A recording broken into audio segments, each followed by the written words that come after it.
Hello friends, स्वागत है आप सभी का हमारे यूट्यूब चैनल में। आज हम सॉल्व करेंगे रेलवे ग्रुप डी का पिछला पेपर, जो कि पिछली बार पूछा गया था। 2019 का क्वेश्चन पेपर है और ये आज का पार्ट नंबर 31 होगा। इससे पहले हम 1 से 30 तक के पार्ट्स करवा चुके हैं। उसमें से बहुत सारे एनटीपीसी के पेपर हैं और बाकी सारे ग्रुप डी क्वेश्चंस हैं, जो हम लगातार सीरीज चला भी रहे हैं। तो फ्रेंड्स, अगर आप इनको सॉल्व कर लेते हैं तो जब पिछली बार आपने देखा होगा 2018 के जो पेपर हुए थे, 19 वाली में रिपीट हुए थे। ठीक वैसे ही इस बार भी पिछले वाले रिपीट होने के चांसेस हैं, क्योंकि कई क्वेश्चंस ऐसे होते हैं जो सेम टू सेम वैसे ही पूछ लिए जाते हैं। तो अगर दोबारा से कभी ये क्वेश्चंस आते हैं तो आप आसानी से इनको सॉल्व कर पाएंगे और आपको ये क्वेश्चन सॉल्व करने से आइडिया लग जाएगा किन किन टॉपिक पर आपको फोकस करके चलना है, आपको अगर ये एग्जाम क्रैक करना है तो फ्रेंड्स, शुरुआत करते हैं आज की इस वीडियो की। इससे पहले मैं बता दूं आपको, रेलवे इंटरव्यू के बारे में अगर आप वीडियोस देखना चाहते हैं तो इसी वीडियो के नीचे आपको लिंक मिल जाएगी, जहां से आप डायरेक्ट क्लिक करके उस वीडियो को देख सकते हैं। तो फ्रेंड्स, चैनल पे अब तक नए हैं और चैनल को सब्सक्राइब नहीं किया है तो आपसे रिक्वेस्ट है, चैनल को सब्सक्राइब कर लें और बेल आइकन दबाकर हमारे यूट्यूब परिवार का एक हिस्सा बन जाएं। पहला क्वेश्चन देखते हैं आज का। पहला क्वेश्चन है आज का, देखो कथन और निष्कर्ष का है। पहला ही रीजनिंग का आ गया तो हम सारे सॉल्व करेंगे। अब इसमें देखो डायरेक्ट कथन में आते हैं, सभी पंख बहुरंगी है। तो मैं इसको बनाता भी चाहता हूँ साथ साथ में, तो मैं इसको ये कर लेता हूँ, एक सर्कल बनाता हूँ, एक सर्कल में यहाँ पर बना लेता हूँ। तो सभी पंख कह रहा है, तो सभी पंख, सभी जिसके साथ लगा होता है उसको अंदर रखते हैं। तो पंख को मैं पी लिख देता हूँ, इसको पी बना लो। ठीक है, इसको मैं तो और सही से बना देता हूँ, इसको पी आप समझ जाओ, ये पी लिखा हुआ है। अब कह रहा है कि बहुरंगी है, तो बहुरंगी को मैं बी लिख देता हूँ। अब आगे देखो सेकंड वाले में, कुछ बैग बहुरंगी हैं। तो कुछ बैग जो है वो बहुरंगी है, तो मैं इसको ऐसे करके बना लेता हूँ। ठीक है, अब ये बहुरंगी की था, बी आर लिख देता हूँ ताकि कंफ्यूजन ना हो। तो बी आर को बहुरंगी और बैग को केवल मैं बी लिख देता हूँ। ये बात समझ में आ गई। अब देखो निष्कर्ष हम क्या निकाल सकते हैं। इसमें कह रहा है कुछ बहुरंगी पंख है, तो देखो कुछ बी वाला बी आर में आ रहा है, मतलब ये हिस्सा तो कॉमन है ना, तो इसका मतलब सही है। कह रहा है कुछ बैग पंख है, कुछ बैग पंख का मतलब है कि जो बी वाला हिस्सा है वो पी में टच हो रहा है, तो देखो नहीं हो रहा टच। और ऐसा भी हो सकता था कि इसको अगर हम बड़ा कर दें तो बन सकता था, लेकिन हमने ऐसा करा है कि जो क्राइटेरिया था वो हमने फॉलो कर रही है। तो जब कभी कंफ्यूजन वाला हो कि ये यहाँ से भी हो सकता हो और यहाँ से भी हो सकता हो, तो उसमें से हम उसको नहीं मानते हैं, मतलब ये नहीं माना जाएगा।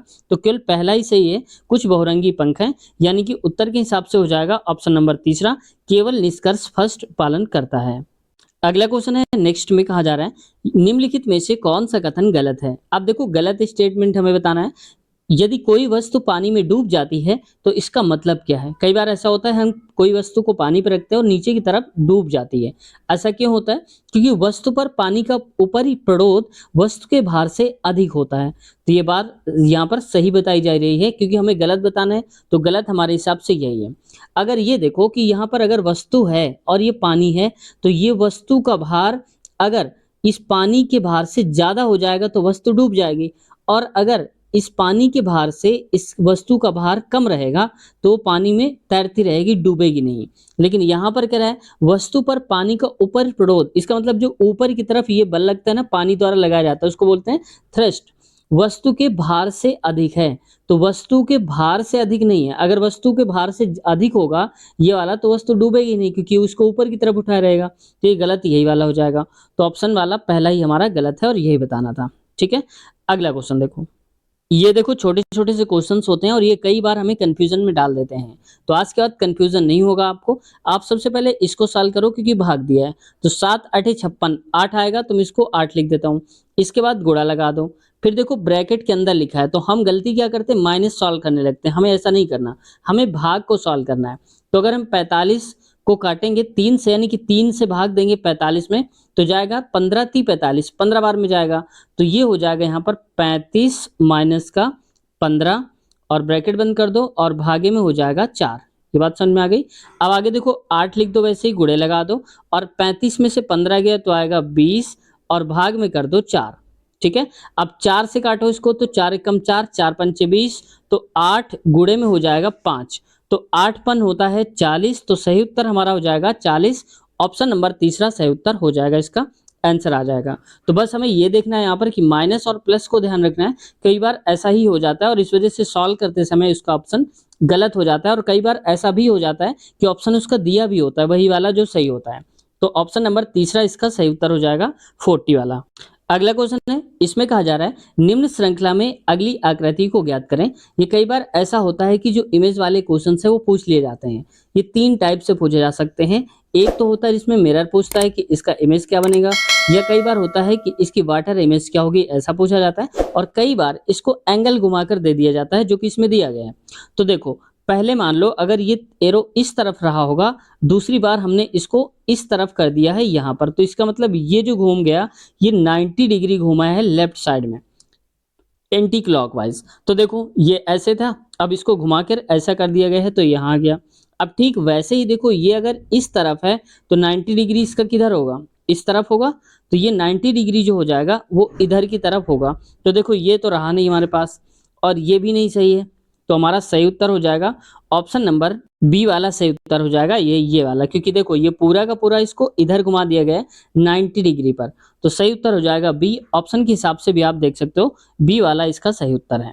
ठीक है, तो इसकी जितनी आप प्रैक्टिस करेंगे उतना ही आसानी से आप इसको कर पाएंगे क्वेश्चंस को। अगला क्वेश्चन है, गतिज ऊर्जा और स्थितिज ऊर्जा का योग क्या होता है। तो देखो, गतिज ऊर्जा और स्थितिज ऊर्जा दोनों का संयोग जो होता है, योग होता है, उसको हम यांत्रिक ऊर्जा के नाम से जानते हैं। ऑप्शन नंबर चौथा। ये क्वेश्चन रिपीट हुआ था कई सारी शिफ्ट्स में पिछली बार, और इस बार भी चांसेस ये क्वेश्चन रिपीट हो जाएगा, इसलिए इसको स्टार बना के आप नोट कर लो। यानी कि गतिज ऊर्जा प्लस स्थितिज ऊर्जा मतलब यांत्रिक ऊर्जा होता है। नेक्स्ट क्वेश्चन है, विषम आकृति याद करें। विषम मतलब इनमें से जो अलग टाइप की है वो हमें बतानी है। तो देखो, इसमें अगर ध्यान से देखोगे आप तो इसमें दिया है इसका ऑप्शन नंबर सी वाला, क्योंकि देखो स्टार इसमें चार चार सब में है, लेकिन ये वाला जो स्टार है इसको ध्यान से देखो, इन सबसे अलग आ रहा है। तो ऑप्शन नंबर इसका सी सही उत्तर हो जाएगा। नेक्स्ट क्वेश्चन में आते हैं। अगला क्वेश्चन देखो, यहाँ पर कहा जा रहा है इंदिरा प्रधान ट्रॉफी निम्नलिखित में से किस खेल से संबंधित है। अब ये कई बार पूछ लिया जाता है, जैसे डुरंड कप किससे संबंधित है, तो ये सारी चीजें आप एक बार याद लिखना जितने भी ये ट्रॉफीज होते हैं। तो इंदिरा प्रधान ट्रॉफी है वॉलीबॉल से संबंधित है, याद रखो। अच्छा, वॉलीबॉल में कितने खिलाड़ी होते हैं, अगर आपको आता है तो कमेंट सेक्शन में बताते हैं वॉलीबॉल में कितने खिलाड़ी होते हैं। देखते हैं किसका जवाब सही आता है। अगला है, निम्नलिखित में से किस खेल में क्रॉल, ब्रेस्ट स्ट्रोक और बटरफ्लाई शब्दों का प्रयोग किया जाता है। तो देखो, ये दो शब्द जो होते हैं ये तैराकी से संबंधित है। बटरफ्लाई से आप जान गए होंगे, तो बटरफ्लाई जहां भी आता है समझ जाओ कि तैराकी की बात हो रही है। ऑप्शन नंबर तीसरा वाला, माफ कीजिएगा, पहला वाला सही उत्तर इसका हो जाएगा। वही नेक्स्ट क्वेश्चन देखो, ये फिजिक्स का क्वेश्चन है, और ये कई बार क्वेश्चंस पूछे जाते हैं। ये प्रकाश वाले चैप्टर से पूछे जाते हैं, याद रखना। ठीक है, दर्पण। अगला देखो, वस्तु को डैश पर रखा जाता है तो अवतल दर्पण पर आभासी सीधा और अविवर्धित छवि बनती है। तो देखो, अवतल दर्पण जो होता है इसमें हमेशा क्या बनता है कि ये जो आभासी सीधा की बात हो रही है, तो ये बात हो रही है किसकी तरफ, उत्तल दर्पण की तरफ, और ये है अवतल दर्पण। तो अवतल दर्पण जब उत्तल की तरफ व्यवहार करने लगता है तो इसका मतलब वो ध्रुव पर रखी होगी, कहीं ना कहीं ध्रुव के आसपास।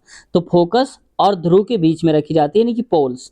तो दोनों में याद रखना, ऑप्शन नंबर इसका हो जाएगा सही उत्तर पहला वाला। अगला नेक्स्ट क्वेश्चन में आते हैं। किस तत्व में 3 कक्ष होते हैं जो पूरी तरह से इलेक्ट्रॉनों से भरे होते हैं। यानी कि 3 कक्ष होने चाहिए और पूरे इलेक्ट्रॉनों से भरे होना चाहिए। तो इसका मतलब पहले में आता है 2, 8 और फिर 8 आता है।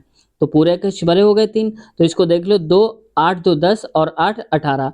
तो 18 एटॉमिक नंबर किसका होता है, ये होता है आर्गन का। तो ऑप्शन नंबर इसका पहला सही उत्तर हो जाएगा। वही नेक्स्ट क्वेश्चन में आते हैं। अगला क्वेश्चन पूछा जा रहा है, इसमें ये मैथ के क्वेश्चन है, इसको हम बाद में करेंगे। अगला क्वेश्चन देखो, कह रहा है कि निम्नलिखित में से कौन सी कार्यवाही अनैच्छिक कार्यवाही नहीं है। अनैच्छिक का मतलब है कि जिसको हम अपनी इच्छा से नहीं करते हैं, तो अनैच्छिक कार्यवाही नहीं है। हम कई बार जबरदस्ती पढ़ जाते हैं क्वेश्चन को, अनैच्छिक कार्यवाही और है, और बस फटाक से सही कर लेते हैं। तो अनैच्छिक कार्यवाही कौन सी नहीं है, बाकी सारी अनैच्छिक हैं। तो साइकिल चलाना ये हमारी इच्छा पर डिपेंड होता है, इसलिए अनैच्छिक नहीं है, ये ऐच्छिक कार्यवाही है। तो ऑप्शन नंबर इसका दूसरा सही उत्तर हो जाएगा। जबकि लार स्राव जो होता है वो हमारे बस का नहीं है, तो ये भी अनैच्छिक है। और पाचन क्रिया जो होता है ये भी अनैच्छिक है, और श्वसन लेना ये भी अनैच्छिक है। तो ऑप्शन नंबर इसका दूसरा सही आंसर हो जाएगा। देखो, इसमें विषम आकृति ज्ञात करें। तो इसमें ए में देखोगे तो यहाँ पर भी कर्व्ड सरफेस है और यहाँ पर भी कर्व्ड है, और सी में भी ठीक वैसे ही है। लेकिन डी वाले में अगर देखोगे तो यहाँ पर कर्व्ड सरफेस नहीं है, पूरा पूरा प्लेन है ये वाला। तो ऑप्शन नंबर हमारा हो जाएगा पहला वाला सही उत्तर है। इसमें कंफ्यूजन होना लॉजिक है क्योंकि ऐसा क्वेश्चन दिया भी गया है, तो हो सकता है आप में से बहुत से लोगों को कंफ्यूजन भी हुआ रहा होगा। नेक्स्ट क्वेश्चन देखो, अगला क्वेश्चन है which Indian city is known as, कौन सा भारतीय शहर as the city of palaces, महलों के नाम से जानते हैं, तो ये है मैसूर। ऑप्शन नंबर तीसरा सही उत्तर हो जाएगा। अब अगर आपको पता है कि मैसूर कहाँ पर पड़ता है तो आपको बताना है कौन से स्टेट में पड़ता है मैसूर। अगला क्वेश्चन, और जो रिप्लाई देंगे उसको हम जरूर रिप्लाई देने की कोशिश करेंगे, जो जवाब देंगे कमेंट्स करेंगे। अगला क्वेश्चन देखो, नेक्स्ट क्वेश्चन में आता है, ये तो मैथ का ही क्वेश्चन है, ये भी मैथ का ही क्वेश्चन है। अगला है ये वाला बायो का, बच्चों के बीच कुपोषण और स्टंटिंग बौनापन का सामना करने के लिए भारतीय प्रधानमंत्री द्वारा निम्नलिखित में से कौन सी सरकारी योजना शुरू की गई है, तो ये पहले के हिसाब से शुरू की गई थी, ये पोषण योजना। ऑप्शन नंबर तीसरा सही उत्तर है। अब ये पोषण योजना है और इसको याद रखना क्योंकि बार बार पूछे जाने के चांसेस हैं। ठीक है, अगला क्वेश्चन देखो, नेक्स्ट क्वेश्चन में आते हैं, ये तो मैथ का ही क्वेश्चन। अगला है कौन सा पैटर्न निम्नलिखित में से किसके साथ सबसे नजदीकी दिखाता है, यानी कि इससे मिलता जुलता कौन सा है इनमें से जो सबसे ज्यादा मिल रहा हो। तो देखो इसमें सर्कल दिया है, यहाँ पर सर्कल कहीं दिया नहीं, तो ये तो गलत ही हो गया।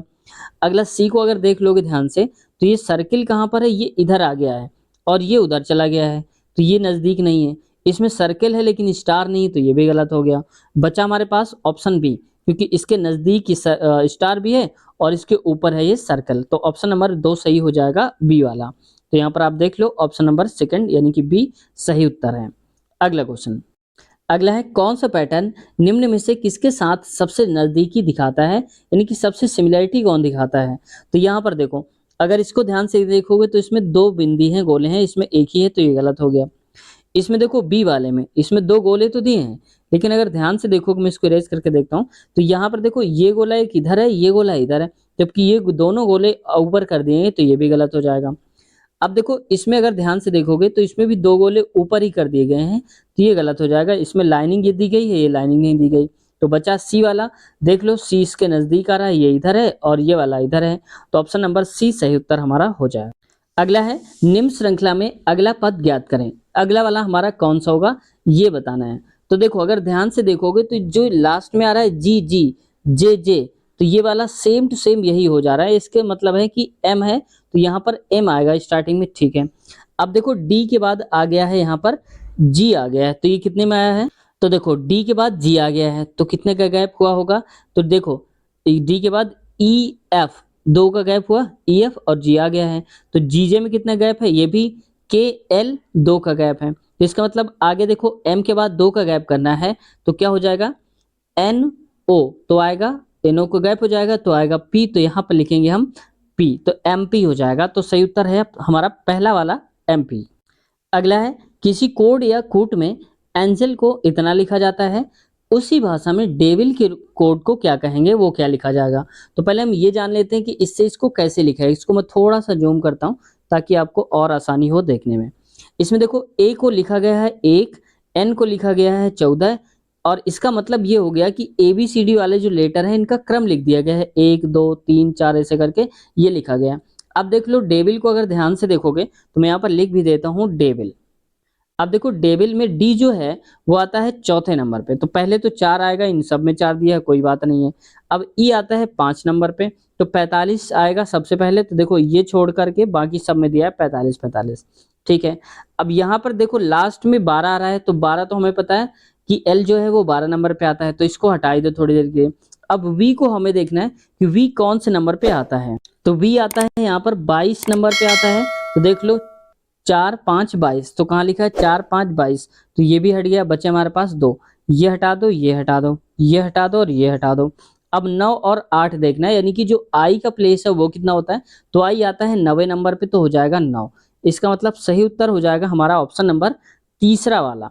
ठीक है, समझ गए होंगे आप, तो ऑप्शन नंबर तीसरा सही उत्तर इसका हो जाएगा। बस कुछ नहीं करना था, इसमें सिर्फ कूट भाषा लिखना था, ए बी सी डी का लेटर जो जिस क्रम में आता है वैसे ही उसको लिख देना है। अगला क्वेश्चन में देखो, नेक्स्ट क्वेश्चन कह रहा है यहाँ पर कथन और निष्कर्ष बहुत ही पूछे जाते हैं, इनकी प्रैक्टिस करना आपके लिए बहुत ही जरूरी है। आगे देखो इसमें कह रहा है, प्रश्न डायरेक्ट हम पढ़ते हैं क्योंकि इसमें टाइम बचेगा और काम भी हो जाएगा।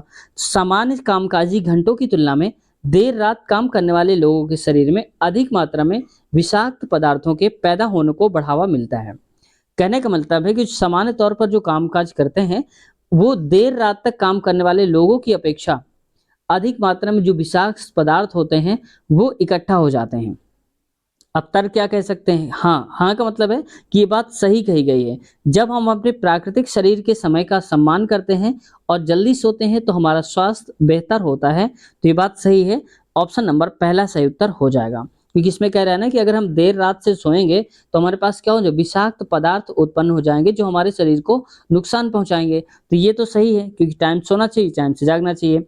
और इसमें सेकंड वाले में क्या कह रहा है, नहीं, नहीं का मतलब है कि इस वाले कथन से वो सहमत नहीं है। क्यों नहीं है भाई?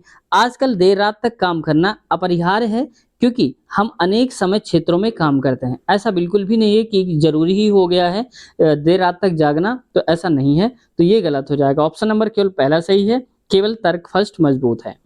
अगला है, भूमि 8 मीटर की ऊंचाई पर 20 केजी द्रव्यमान के पिंड में निहित ऊर्जा कितनी होगी? तो देखो इसमें बताना है, इसमें हो जाएगी स्थितिज ऊर्जा। तो स्थितिज ऊर्जा का फार्मूला क्या होता है? ये होता है पोटेंशियल एनर्जी पीई बराबर एम जी और एच।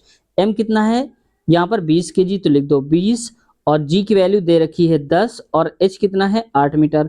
तो बस इसको सॉल्व कर लो तो हो जाएगा 200 और गुणे में 8, तो 8 दूनी 16 और डबल जीरो लगा दो तो हो जाएगा 1600 जूल। ऑप्शन नंबर तीसरा वाला सही उत्तर हो जाएगा। समझ गए होंगे आप। अगला क्वेश्चन, अब ये फ्रेंड्स अगला क्वेश्चन मैथ का है। तो आज हम क्वेश्चन 55 तक रखते हैं और इसके आगे के जो क्वेश्चंस हैं वो नेक्स्ट पार्ट में करवाएंगे। और अगर आप देखना चाहते हैं अगला पार्ट तो इसी वीडियो के नीचे लिंक मिल जाएगी आपको डिस्क्रिप्शन में, तब तक रिकॉर्ड हो चुका होगा तो आप एक बार देख लेना डिस्क्रिप्शन में। या फिर सबसे आसान है आपके लिए कि हमारे चैनल के प्लेलिस्ट में जाइए। प्लेलिस्ट में हमने अलग से प्लेलिस्ट बना दिया है रेलवे पिछला पेपर के नाम से, तो उस पर क्लिक करेंगे तो सारे पार्ट्स 1 से लेकर के लास्ट तक जो भी हम अपलोड कर रहे हैं वहाँ पर सारे एक साथ आपको मिल जाएंगे। तो वहाँ से आप क्लिक करिए और डायरेक्ट उन क्वेश्चंस को आप आसानी से देख सकते हैं। इसके साथ साथ फ्रेंड्स अगर आप रेलवे इंटरव्यू की वीडियोस देखना चाहते हैं, कैसी सैलरी होती है, क्या काम होता है, कैसा कुछ होता है, तो वहाँ पर बहुत सारी वीडियोस पड़ी हैं रेलवे इंटरव्यू की, तो हमने अलग से उसकी भी प्लेलिस्ट बना दिया है। तो इंटरव्यू वीडियोस को आप क्लिक करेंगे, प्लेलिस्ट में जाकर के इंटरव्यू वीडियोस के नाम से प्लेलिस्ट बनी है, तो उस पर क्लिक करेंगे तो सारी वीडियोस इंटरव्यू की खुल जाएंगी। आप उनसे देख सकते हैं हमने ग्राउंड लेवल पर कैसे उनसे बात करी है। फ्रेंड्स साथ ही साथ अगर आप मैथ की कंप्लीट वीडियो देखना चाहते हैं चैप्टर वाइज, तो हमारे चैनल के प्लेलिस्ट में जाइए। हमने एक और प्लेलिस्ट बना दिया है गणित वीडियोस के नाम से, तो उस पर क्लिक करेंगे तो सारे चैप्टर्स आपके सामने खुलकर आ जाएंगे जितने भी गणित की वीडियोस हमने अब तक करवाई हैं। और आगे आने वाले समय में भी हम मैथ के क्वेश्चंस वहीं पर अपलोड करेंगे और आपको वहीं पर मिल जाएंगी। तो वीडियो कैसी लगी कमेंट सेक्शन में आप जरूर बताएं। और चैनल पे अब तक नए हैं और चैनल को सब्सक्राइब नहीं किया है तो आपसे रिक्वेस्ट है चैनल को सब्सक्राइब कर लें और बेल आइकन दबाकर हमारे चैनल से जुड़ जाएं। उम्मीद है आप सपोर्ट जरूर करेंगे। आप सबका बहुत बहुत धन्यवाद। मिलते हैं अगले वीडियो में नए कंटेंट साथ, तब तक अपना ख्याल रखिए। Take care, bye bye.